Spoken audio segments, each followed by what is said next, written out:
अस्सलाम वालेकुम सामीन, रेडियो न्यूज़ नेटवर्क इस्लामाबाद के स्टूडियो से आपको खुशामदीद कहते हैं। मैं हूं आपकी मेज़बान निखत अमान और आज हम एक स्पेशल प्रोग्राम के साथ आपकी खिदमत में हाजिर हैं।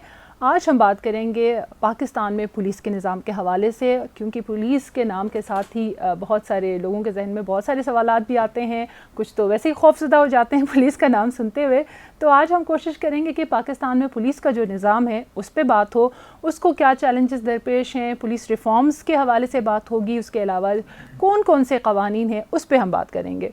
तो इस वक्त हमारे साथ स्टूडियोज़ में तशरीफ़ रखते हैं गैर सरकारी तंजीम यानी रोज़न के साथ वाबस्ता senior programme coordinator Syed Safi Pirzada. उनसे हम बातचीत करेंगे क्योंकि उनका बहुत सारा एक्सपीरियंस है इस पुलिस रिफॉर्म्स के हवाले से। वो एक प्रोग्राम भी रोज़न के तवस्सुत से चला रहे हैं राब्ता के नाम से, तो उसके ऊपर भी बातचीत होगी। तो सबसे पहले तो हम आपको वेलकम करते हैं अपने प्रोग्राम में। बहुत शुक्रिया मुझे बुलाने के लिए। थैंक यू सो मच, आपने हमें टाइम दिया। तो शुरू हम पुलिस के निज़ाम के हवाले से ये करना चाहेंगे कि जो पाकिस्तान में और स्पेशली जो हमारे कुछ सूबों में पुलिस का सिस्टम जो चल रहा है उसके अंदर जो खामियां हैं, क्योंकि खामियों को पहले हम हाईलाइट करना चाहेंगे। तो जो खामियां हैं अगर उसके ऊपर आप थोड़ी सी नज़र दौड़ाएं, बताएं हमारे सामने को किस किस्म की खामियां हैं, क्या प्रॉब्लम्स हैं पुलिस निज़ाम में। हमारा जो इदारा है रोज़न पिछले 18 साल से पुलिस के साथ काम कर रहे हैं हम, जिसमें पुलिस ट्रेनिंग्स भी शामिल हैं, पुलिस रिफॉर्म्स के इश्यूज़ को भी हम टेकअप करते हैं। इसके साथ साथ कम्युनिटी पुलिसिंग के जो पूरा एक कॉन्सेप्ट है उसको प्रमोट करने की कोशिश करते हैं। इन 18 साल के दौरान हमारा फ़ोकस रहा कि किस तरह से मुआशरे के कमज़ोर तबक़ात को पुलिस के तवस्सुत से इंसाफ पहुँचाने में अपना कुछ किरदार अदा किया जा सके। जब हम पुलिस के साथ काम करते हैं तो मुख्तलिफ़ किस्म के चैलेंजेस का सामना करना पड़ता है, और जो आपका सवाल भी है कि पुलिस के इदारे के अंदर किस किस्म के इश्यूज़ हैं, चैलेंजेस हैं जिनका सामना पुलिस ख़ुद भी करती है और अल्टीमेटली आवाम सफ़र करते हैं। देखें, एक चीज़ तो इसको समझने की ज़रूरत है, पुलिस को आइसोलेशन में हम नहीं ले सकते। नंबर वन, पुलिस इसी सोसाइटी का एक हिस्सा है, इसी सोसाइटी की एक रिफ्लेक्शन है। अगर सोसाइटी ओवरऑल हमें मुख्तलिफ़ चैलेंजेस का शिकार नज़र आती है तो हमें पुलिस के अंदर भी प्रॉब्लम्स नज़र आते हैं। सेकेंडली, पुलिस एक ओवरऑल क्रिमिनल जस्टिस सिस्टम का एक हिस्सा है, जिसमें पुलिस तो एक अहम इदारे के तौर पे शामिल है, साथ साथ जुडिशरी शामिल है जिसमें तमाम लेवल्स शामिल हैं जुडिशरी के। लॉयर्स का एक बहुत अहम किरदार होता है, प्रोसिक्यूशन डिपार्टमेंट का बहुत अहम किरदार होता है।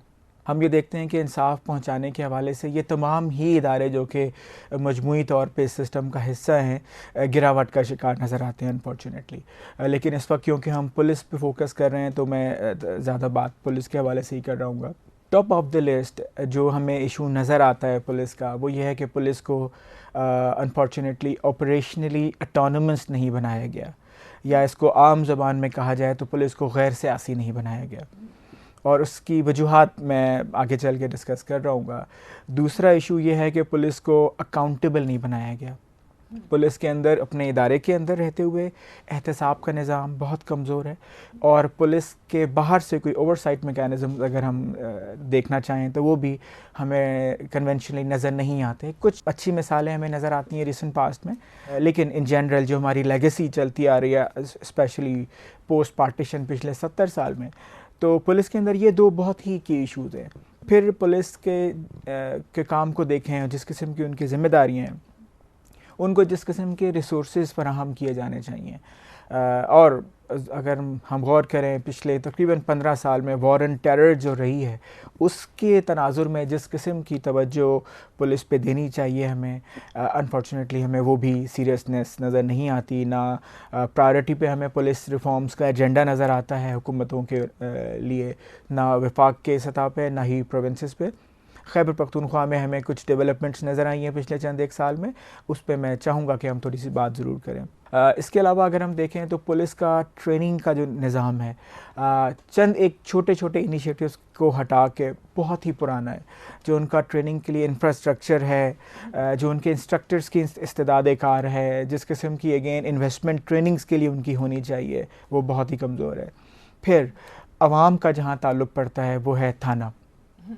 आप किसी रेड जोन के थाने में भी चली जाएं, फॉर एग्ज़ाम्पल थाना सेक्रेटेरिएट में चली जाएं या और किसी थाने में जाएं, अमूमी तौर पे आपको बुनियादी सहूलियात का फुकदान नज़र आएगा थानों के अंदर। थानों के अंदर तो अमूमी तौर पे तमाम ही आवाम के लिए, और ख़ास तौर पे अगर हम बात करें माशरे के कमज़ोर तबक़ात, जैसे अगर हम लें बच्चों की नीड्स को कैसे थाना एड्रेस करने के लिए तैयार है, ख़वातीन जो मुख्तलिफ़ किस्म के वायलेंस का शिकार होकर आती हैं, या माइनॉरिटीज़ या गरीब लोग जो शिकार होकर जाते हैं मुख्तलिफ़ किस्म के तशद्दुद का, उनको एड्रेस करने के लिए, उनकी ज़रूरियात को पूरा करने के लिए जो कुछ स्पेसिफ़िक ज़रूरियात होनी चाहिए। फॉर एग्ज़ाम्पल अगर ख़वातीन हैं, उनके लिए एक सेपरेट रूम हो हर थाने के अंदर, हर थाने में कल्चरल सेंसिटिविटी को देखते हुए ख़वातीन की तादाद मौजूद हो पुलिस स्टेशन में, जो उनसे बातचीत कर सके, जहाँ वो खुल के अपना मसला बयान कर सकें।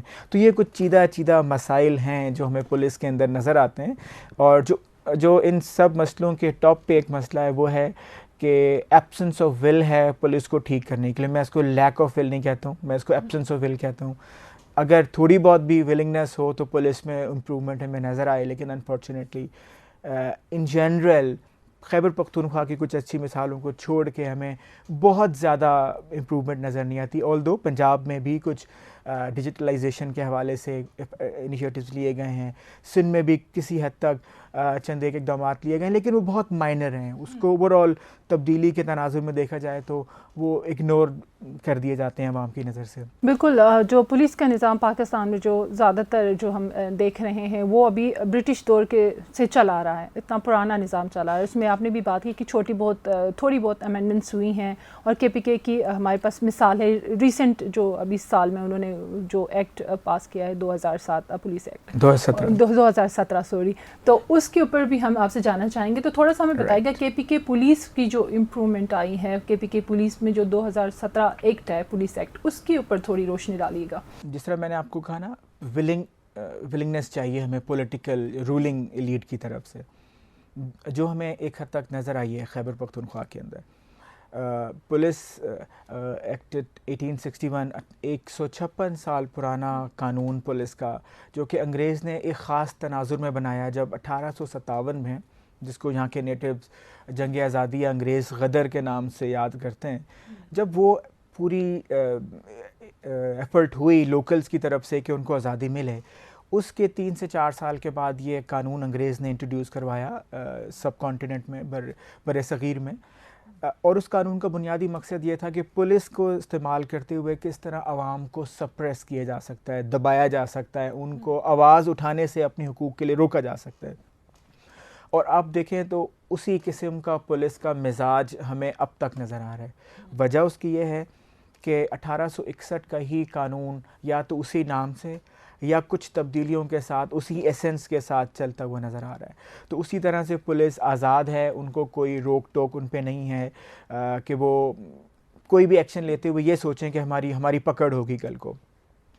उनकी बेसिक फ़िक्र क्या होती है, और सिस्टम को जिस तरह का है, लूप होल्स को जिस तरह के हैं कि पुलिस ऑफिसर्स चाहे वो IG के लेवल के हों, चाहे उनसे नीचे जितने लेवल्स हैं और सिपाही तक आप आ जाएँ, उनकी प्रमोशंस, डिमोशंस, ट्रांसफ़र्स, पोस्टिंग्स, सब कुछ बजाय ये कि किसी ख़ास वेल डिफाइंड मैकेनिज़्म के अंडर रहते हुए किसी कानून के तहत हों, ये हमारा तबका है जो कि मुल्क को रूल कर रहा है, उनके हाथ में है एक तरह से उनकी डेस्टिनी। तो जब उनको ये पता हो कि मुझे कोई एक्शन लेते हुए उनकी पसंद नापसंद, उनकी खुशी या नाखुशी को मद्देनज़र रखना होगा, ना कि कानून या आवाम के इंटरेस्ट को, तो फिर आपको पता है आपकी सोच का अंदाज़ बिल्कुल डिफरेंट हो जाता है। यहाँ कतन ऐसा नहीं है कि पुलिस में अच्छे ऑफिसर्स मौजूद नहीं हैं, अच्छे एहलकारान मौजूद नहीं हैं जो कि सलाहियत नहीं रखते या जो विलिंग नहीं है कि आवाम को सर्व कर सकें, हैं, लेकिन निज़ाम अनफॉर्चुनेटली इतना कमज़ोर है जिसमें ना उनको काम करने की पूरी आज़ादी दी जाती है, ना ही उनके साथ कोई एहतसाब का अमल रखा जाता है। तो जब ये दोनों बुनियादी अवामिल ना हों जो कि किसी भी डेमोक्रेटिक स्टेट में लाजमी हैं, जहाँ इदारों को काम करने की आज़ादी होती है लेकिन एक एहतसाब का मजबूत निज़ाम होता है, वन मैन शो नहीं होता। लेकिन अनफॉर्चुनेटली हमारी डेमोक्रेसी क्योंकि अभी उस नहज तक नहीं पहुँची जहाँ हम इसको ट्रू सेंस में डेमोक्रेटिक नॉर्म्स एंड वैल्यूज़ को हम फॉलो कर रहे हों, तो मैंने जिस तरह से कहा ओवरऑल इंस्टीट्यूशंस जहाँ हमारे मुल्क में है तो वहीं एक पुलिस है, तो वहाँ पुलिस में भी बहुत सारी कमज़ोरियाँ नज़र आती हैं। बिल्कुल, आपने कहा एहतसाब का अमल हर जगह होना चाहिए, और स्पेशली और ख़ास तौर पे ऐसे निज़ाम है जहाँ पे आप बहुत सारे लोगों को आपने फ़ेस करना है, और पुलिस का निज़ाम आवाम की सहूलत के लिए भी है। आप जराइम की कमी के लिए हम पुलिस को यूज़ कर सकते हैं, लेकिन साथ ही साथ अभी जो रिसेंट जो पाकिस्तान कुछ अरसे से हम देख रहे हैं कि दहशतगर्दी में भी है और पुलिस भी उसमें किरदार अदा कर रही है। उस तरह हमारी पुलिस की ट्रेनिंग तो नहीं हुई कि वो दहशतगर्दी को भी टैकल कर सके। तो थोड़ा बताइएगा कि जो अभी जो रिसेंट दौर चल रहा है पाकिस्तान में, उसमें पुलिस को किस तरह चेंज करना या उसमें रिफॉर्म्स की ज़रूरत है? रे ऑफ होप बिल्कुल मौजूद है। उसकी एक निशानी आपने ऑलरेडी आइडेंटिफाई की, मैं उसी से शुरू करना चाहूँगा। खैबर पख्तूनख्वा पुलिस एक्ट 2017 जो कि 24 जनवरी 2017 को सूबाई असम्बली ने नया कानून पास किया और गवर्नर खैबर पख्तूनख्वा ने उसको साइन करके अप्रूव किया। उस कानून के अंदर बुनियादी खुसूसियात में से दो तो जो हमें अवामिल नज़र आते हैं, जहाँ से हमें ये उम्मीद पैदा होती भी नज़र आती है कि पुलिस भी ठीक हो सकती है, वही दो पॉइंट्स हैं। एक तो पुलिस को ऑपरेशनली ऑटोनमस बनाया गया है। उन्होंने डिफरेंट लेवल पे commissions, public safety commissions form किए हैं, ज़िलाई लेवल पे हैं, इसके अलावा सूबाई लेवल पे हैं। उन कमीशंस की एक खूबसूरत बात यह है कि एक तो उन्होंने टेन्योर सिक्योरिटी दी है ऑफिसर्स को। अब अगर एक ऑफिसर एक टेन्योर अपना पूरा करने से पहले उसको आप हटाना चाहते हैं तो आपके पास सॉलिड रीजंस होने चाहिए। प्रॉपर शो कॉज नोटिस आप इशू करेंगे, जो कि बाकी सूबों में नहीं है। अभी हमें सिंध की मिसाल नज़र आती है जहां आईजी एडी ख्वाजा साहब को without any solid reason, without any allegation या चार्ज उनको हटा दिया गया। रीज़न क्या थी कि सीएम के पास ये पावर है कि विदाउट एनी रीज़न वो हटा सकते हैं। केपी में उन्होंने जो डिफरेंस किया वो ये है कि कमीशन फॉर्म कर दिया है। कमीशन में की मेंबरान की तादाद तो तकरीबन 10+ है, लेकिन उसमें खुसूसियत या खूबी यह है कि 2 अपोजिशन से अरकान रखे गए हैं जो कि इलेक्टेड नुमाइंदगान हैं उस कमीशन के।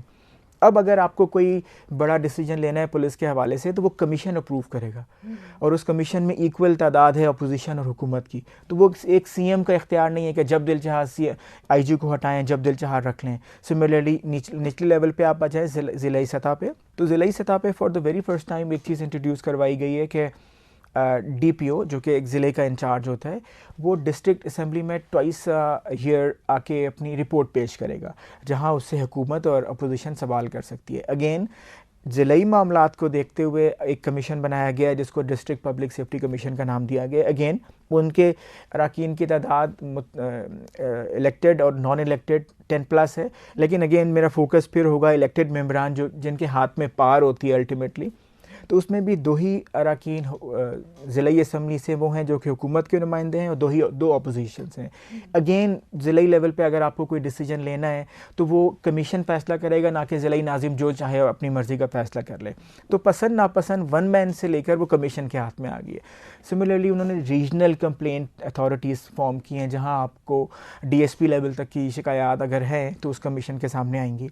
और जो एक बहुत ही खूबसूरत चीज़ नई ऐड हुई है जो कि पुलिस ऑर्डर 2002 में भी नहीं थी, वो ये कि उन्होंने थाने के लेवल पे कमेटीज़ फॉर्म किए हैं जिसको नाम दिया गया है पब्लिक पुलिस लियाज़ॉन कमेटीज़, जहां आवाम और पुलिस के ताल्लुक़ को उस्तवार करने के लिए और जो उनमें एक फ़ासला है उसको कम या सुकेलने के लिए एक कमेटी है, जिसमें यूनियन काउंसिल लेवल पे इलेक्टेड नुमाइंदगान 70% शामिल होंगे, प्लस कुछ नॉन इलेक्टेड नुमाइंदगान भी शामिल होंगे।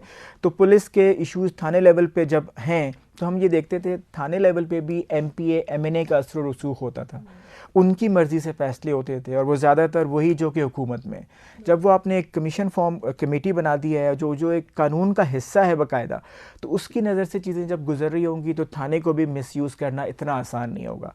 ऑल्दो ज़ीरो कर लेने का दावा बहुत बड़ा होगा, लेकिन एक बहरहाल रेजिस्टेंस दरमियान में हमें कुशन नज़र आ रहा है। तो ये कुछ इनिशिएटिव्स हैं जो कि अगर हम जिसको हम being a civil society organisation बहुत इनकरेज करते हैं, अप्रिशिएट करते हैं। अब इम्तिहान ये है कि ऑन पेपर हमें कुछ अच्छी चीज़ें नज़र आ रही हैं, उसको ट्रांसलेट होना है प्रैक्टिकल एक्शंस में। कमीशंस बनने हैं तो वो कानून जो बनाया गया उसके तहत बन जाएं, सूबाई प्रोविंशियल थाने के लेवल पे, ज़िला रीजनल लेवल पे, प्लस ऑपरेशनल भी हों, उनकी मीटिंग्स भी हों, और मीटिंग्स के अंदर प्रॉपर जो कार्रवाई है वो डॉक्यूमेंटेड हो, जहां लोगों तक रसाई हो उस कमीशन की। और कमीशन तक लोगों की रसाई हो, ताकि जो पब्लिक इंटरेस्ट के इश्यूज़ हैं वो उनकी नज़र में आएँ। पुलिस में करप्शन का इशू है, प्रोक्योरमेंट बहुत ज़्यादा होती है, जिसमें एमिनिशंस हैं, व्हीकल्स हैं और भी वो हैं, तो उसको भी वो कमीशंस देख रहे होंगे। तो अगेन वो एक शख्स की पसंद नापसंद के ठेकों वाला सिलसिला जो है वो भी एक हम एक्सपेक्ट कर सकते हैं कि कम हो जाएगा या कमी होने की तरफ जाएगा। ये कुछ अच्छे इनिशिएटिव्स हैं। तो हम इंटरनेशनली तो बहुत अच्छी अच्छी एग्जांपल्स देखते हैं, लेकिन अगर सोशल कॉन्टेक्स्ट हमारे जहन में ना हो और हम बहुत अच्छी आइडियल मैकेनिज़म्स को यहाँ इन प्लेस करने की कोशिश करें तो वो चैलेंज होता है। तो अगर हम केपी की एग्जांपल को ही बाकी सूबों में या फेडरल लेवल पे लेके आने की कोशिश करें तो ये भी एक बहुत बड़ी अचीवमेंट होगी। हम बड़ी गौर से देख रहे हैं केपी में और हम इन टच हैं उनके साथ कि वो अब जो वादे हैं उनका असर आवाम तक पहुँचना शुरू हो, सिर्फ वो पेपर्स में ही ना रह जाएँ। बिल्कुल, होपफुली, क्योंकि उम्मीद पर दुनिया कायम है और उम्मीद हमें नहीं छोड़नी चाहिए कभी भी। तो यही मैं बात पूछना चाह रही थी, जो 2002 का एक्ट बना था उसमें अभी कुछ सूबे में वो इन्होंने अडॉप्ट किया हुआ है, और केपी की आपने बात की उन्होंने 2017 में अपना उसको मज़ीद बेहतर करके पेश किया। तो थोड़ा सा 2002 के एक्ट के ऊपर रोशन डालिएगा और कौन कौन से सूबों में अभी उसको इम्प्लीमेंट किया गया है और कौन से ऐसे सूबे हैं जो उसको अडॉप्ट नहीं कर रहे। देखें, सिंध वापस चला गया है 1861 के एक्ट की तरफ, जो कि अगेन एक colonial black law I would say वो है। बलूचिस्तान में भी अगेन यही सिचुएशन है। पंजाब में पुलिस ऑर्डर 2002 है, लेकिन उसके 54 आर्टिकल्स चेंज कर दिए गए थे 2004 में आके, जब मुशर्रफ साहब के साथ मुस्लिम लीग कायदे आज़म लीग की हुकूमत थी, उस दौर की बात है। तो 2002 में जब 2004 के अंदर अमेंडमेंट्स ले आई गई तो नाम तो उसका 2002 अमेंडेड इन 2004 है, लेकिन एसेंस अगेन उसका मोर और लेस वही है जो कि 1861 का हो गया है। तो उसका हुलिया बिगड़ा जा चुका है। कहने को कुछ कमीशंस वगैरह कायम किए गए हैं पंजाब में, लेकिन वो फंक्शनल नहीं है अनफॉर्चुनेटली। तो दैट इज़ वाई हम देखते हैं कि पंजाब में भी इश्यूज़ पुलिसिंग से मुतालिक मोर और लेस वही हैं जो कि सिंध बलूचिस्तान में या और जगहों पे नज़र आते हैं। तो ये एक इशू है और जिसको टैकल करने के लिए हम ये समझते हैं कि पॉलिटिकल जो हमारी हुकूमतें हैं उनको ये समझना होगा कि अगर आप पुलिस को स्ट्रॉन्ग करते हैं, मतलब ये है कि पुलिस जैसे एक अहम इदारा जिसका काम है कि आवाम का पहला हक़ जो कि उनका ज़िंदा रहने का हक़ है वो सेफ होगा अगर पुलिस मजबूत होती है। पुलिस अवाम का एतमाद रियासत पे मजबूत होगा, अवाम का एतमाद एक सिविलियन इदारे पे की ऊपर मजबूत होगा जो कि डेमोक्रेसी को स्ट्रेंथन करने का बाइस बनता है। अगर अवाम को इंसाफ ना मिले, जो कि पुलिस का एक इंसाफ देने में बहुत अहम किरदार है, फिर अवाम की नज़र जाती है कुछ और फोर्सेस की तरफ जो कि नॉन डेमोक्रेटिक है। मैं बहुत ओपनली नाम लूँगा आर्मी की तरफ, कि ये फिर हमारे शायद मसीहा हैं। कॉन्स्टिट्यूशनली आर्मी का एक बहुत वेल डिफाइंड रोल है, अगर आर्मी वो बहुत अच्छी तरीके से करे, और आजकल के जो चैलेंजेस हैं वही बहुत है, तो आर्मी को किसी और तरफ लाना आर्मी को भी कमज़ोर करने के मुतरादिफ है। तो हमें चाहिए कि हम सिविलियन इदारे मजबूत करें, उनको ऑपरेशनली ऑटोनमस करें, गैर सियासी करें, रिसोर्स दें, एहतसाब का निज़ाम मजबूत करें, बजाय इसके कि हम एक वन मैन शो को प्रमोट करते हुए अपनी मर्ज़ी से सारा कुछ चलाना चाहें एक इदारे के अंदर। तो ये मेरी एक दरख्वास्त है आजिज़ाना। मैं ख़ुद एक डेमोक्रेट हूँ, डेमोक्रेसी को चाहने वाला हूँ, लेकिन उस डेमोक्रेसी को पनपने के लिए ये बहुत ज़रूरी है कि हमारे सिविलियन इदारे काम करें और मजबूत हों और आवाम का एतमाद हासिल करें। बिल्कुल, सिविलियन इदारे तभी मजबूत होंगे जब पॉलिटिकल विल होगी, और विल ज़ाहिर करने के लिए ज़ाहिर है बहुत दिल चाहिए होता है। तो हमारे पॉलिटिकल जो हमारे लीडर्स हैं उनको सोचना पड़ेगा कि अभी पाकिस्तान को 70 साल हो चुके हैं बने हुए, और हम भी अभी भी 150 साल पुराना निज़ाम लेके चल रहे हैं, तो उसको चेंज होना चाहिए। थोड़ा अभी मुझे ये बताइएगा कि अभी जो निज़ाम है, पुलिस निज़ाम है, उसमें रिफॉर्म्स के लिए क्या कोई इनिशिएटिव्स लिए जा रहे हैं, और ख़ास तौर पे आपकी इदारे की तरफ से अगर कुछ इनपुट का आप लोगों ने दिया है, कुछ काम किया है, तो वो भी ज़रूर मेंशन करें। ओवरऑल क्या हो रहा है, अभी रिफॉर्म्स के ऊपर कोई काम हो रहा है? दो तरह के काम रोज़न कर रहा है।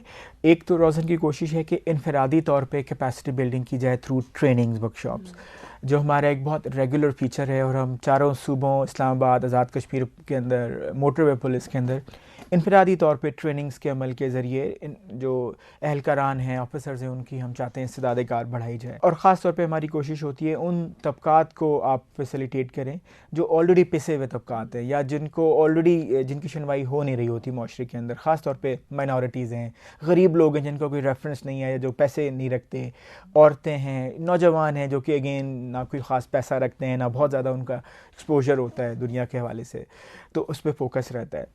ट्रेनिंग्स काम करती हैं तब जब आपका इदारा ओवरऑल आपको एक कंड्यूसिव एनवायरनमेंट दे, जहां आप अच्छी तरीके से अपने आप को, अपनी सलाहियतों को बरूए कार ला सकें।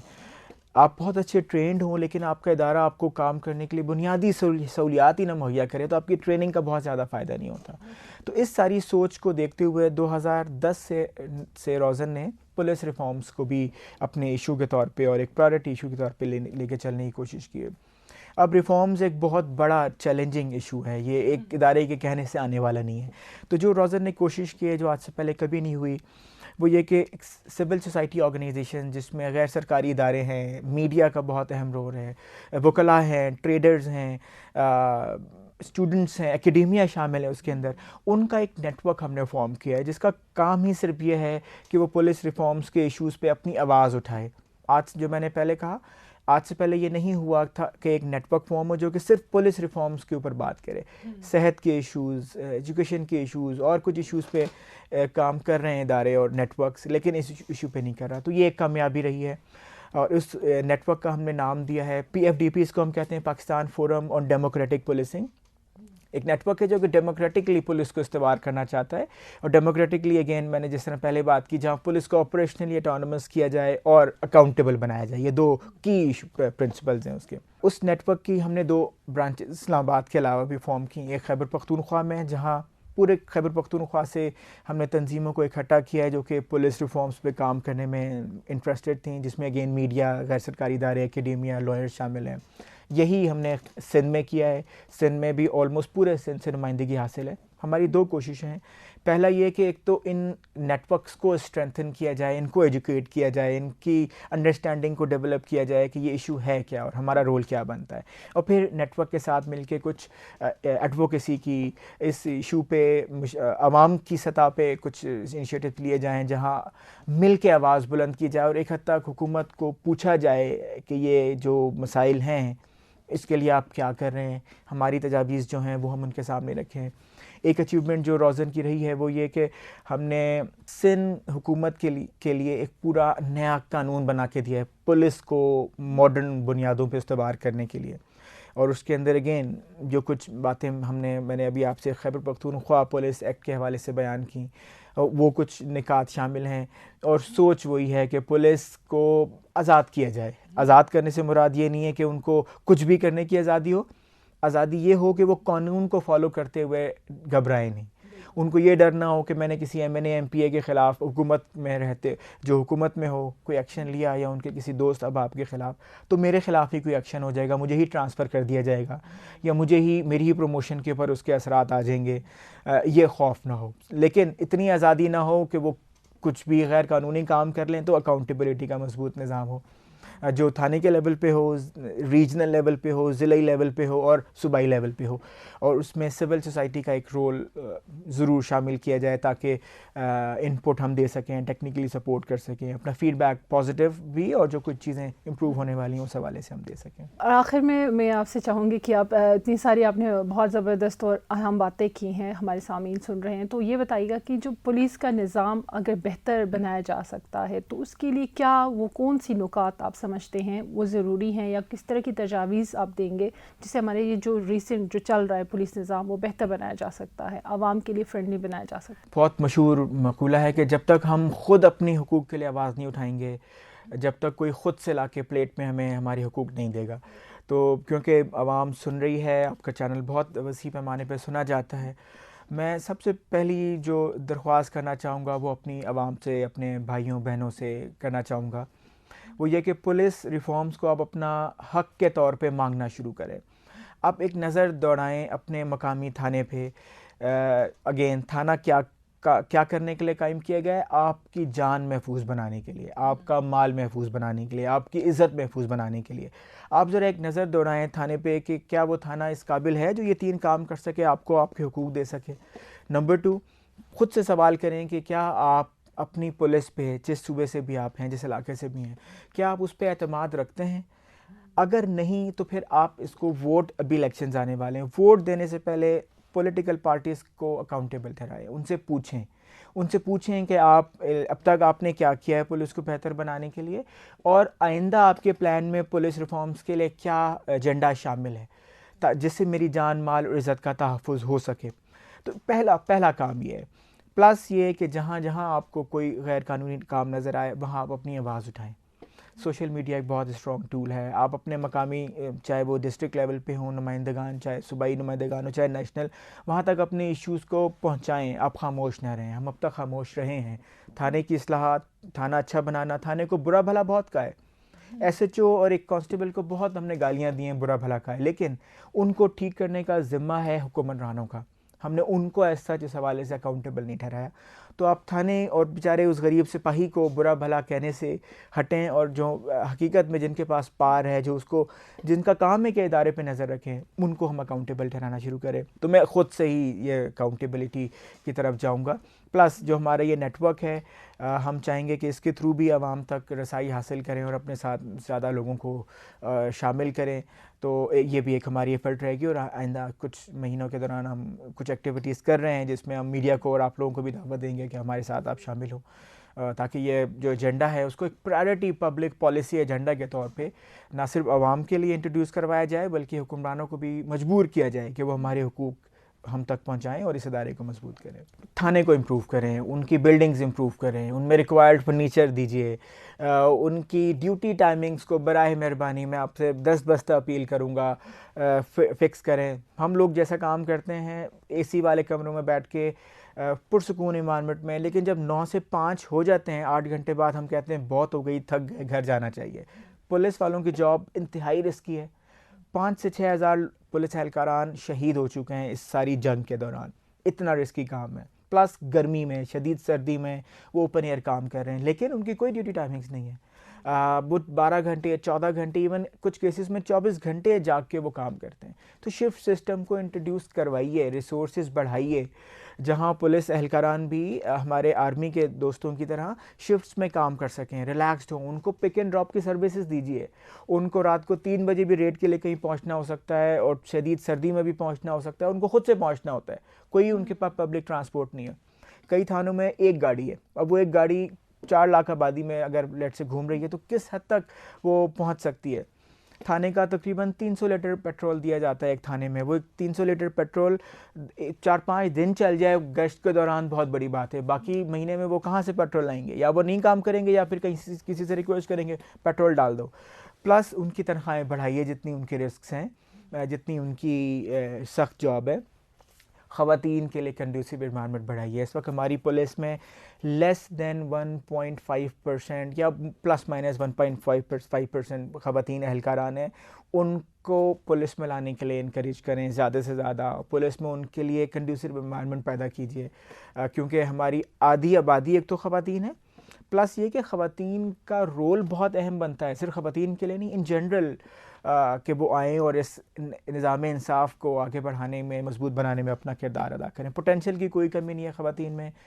जो कुछ कल्चरल इश्यूज़ हैं उनको ब्रेक करना है हमें, और वो ब्रेक इस तरह से करेंगे जब पुलिस का एतमाद ख़वातीन की नज़रों में और फैमिलीज़ की नज़रों में बढ़ेगा, जहाँ वो खुशी से कहेंगे कि जाओ और काम करो इस पुलिस के इदारे के अंदर। तो ये कुछ इक़दाम हैं जो मेरे जहन में फ़ौरी तौर पे आ रहे हैं। एक लिस्ट लंबी है, लेकिन ये मैंने कोशिश की है कुछ चीदा इक़दाम पे फोकस किया जाए। बहुत शुक्रिया सैयद सफ़ी पीरज़ादा साहब, आपने इतनी अच्छी अहम पॉइंट्स हमारे सामीन के साथ शेयर की। होप हम करते हैं, उम्मीद हमें है कि बहुत जल्द इन रिफॉर्म्स के ऊपर काम होगा। जिस तरह बहुत सारे चीज़ें हो रही हैं, अच्छी चीज़ें हो रही हैं, तो हम हुकूमत से ये उम्मीद भी करते हैं कि आइंदा आने वाले दिनों में या आइंदा जो आम इलेक्शंस के बाद जो हुकूमत आएगी वो ज़रूर कोशिश करेगी कि पाकिस्तान में पुलिस रिफॉर्म्स के ऊपर काम हो और इस निज़ाम को बेहतर बनाया जाए ताकि वो बेहतर काम कर सके। रेडियो न्यूज़ नेटवर्क से निखत अमान को इजाज़त दीजिए। खुदा हाफिज़, अपना बहुत सारा ख्याल रखिएगा। पाकिस्तान जिंदाबाद।